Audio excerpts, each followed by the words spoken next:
হয়তো তুমি থাকো অনেক দূরে, তবু অলওয়েজ থাকো আমার মনে। হয়তো তুমি থাকো অনেক দূরে, কিন্তু থাকো আমার মনে। যত দূরে থাকো না কেন, আমার মনোযোগ কিন্তু তোমার 2 ইঞ্চি ধনে।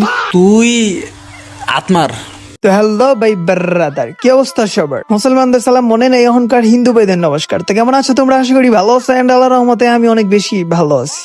তোরা তো বেটা ভিডিও দেখে চলে আসছে, এমন একটা কথা কইলাম বেটা, 2 হাতে তালি মার আর একটু হিন্দিতে বলে। ইসকো क्या बोलता है सर? इसका मतलब है এরা আসে তাদের দেহ কিনতে, আর বাকি যারা আছে তারা হচ্ছে খয়রাতি।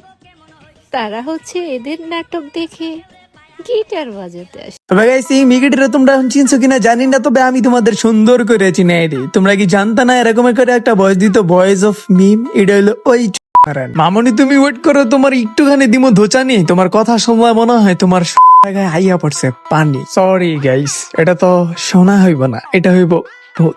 এই কথার স্টাইল দেখলে মনে হয় যে মুখের মধ্যে আর পুটকির মধ্যে বাগুন দিয়ে তারপরে কথা বলে। এইসব মিগির রে ভাইয়া তোমরা দিয়ে মেকুল পাইবা না, এগুলো সেও অনেক বড়। ভিডিওর মধ্যে 2-3টা আইডি লগ ইন দিয়া ও পাইতা দিয়া বলে আমার একটু করো, মানে ভাইয়া রোস্ট। আর তোমরা যেটা ভাবছো এটা তো আছেই। এদের মধ্যে কিছু ভিডিও আমার ইনবক্সে দিয়ে বলো যে ভাইয়া রোস্ট করো। যে মেয়ে হাজার হাজার পোলাবানদের সাথে সম্পর্ক রেখে ভিডিও গুলো আপেল মালতা দেখে আইডি লগ ইন দিতে পারে, এখন বুঝে না ওই মায়ের তো বড় হইতে পারে।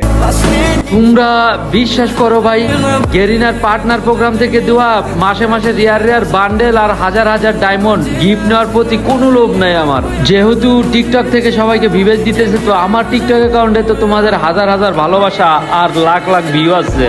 এই ফরিদপুরের পোলাটার তোমরা ভালো করে চিনো, দিনের পর দিন ভালো ভালো কন্টেন্ট দেওয়ার ভালো ভিউ আছে, লাইক আছে, কিন্তু এত ভালো একটা সুযোগ দেওয়ার পর আপনার আইডিতে কোনো ভিউজ নাই। আর উপর ঝুমারে যদি দেখো একজন আরেকজনটা কাস্টম চ্যালেঞ্জ দেয়, রুমেও চলে আসে। দেখে কম্বল তে লয়ে ঘুমাইতাছিস কি লিগে? আলা এই কিরে, তুই কম্বলের ভিতরে হাত দিয়ে বইরেছিস তো? কম্বলের তলে ডিগে কাস্টম খেলে এইসব ভিডিও আবার অনলাইনে পোস্ট করে। আবার এদের মতো ছাপরি মার্কা পোলাবানদের আইডিতে অটোমেটিকলি ভিভেজ চলে আসে। তবে ভাই এইসব ভিভেজ নিয়ে বলার মতো ভাষা নাই, কারণ যারা এইসব নিয়ে কথা কইবো তারাই তো এখন গেরিনারটা চাইটা চাইটা খায়।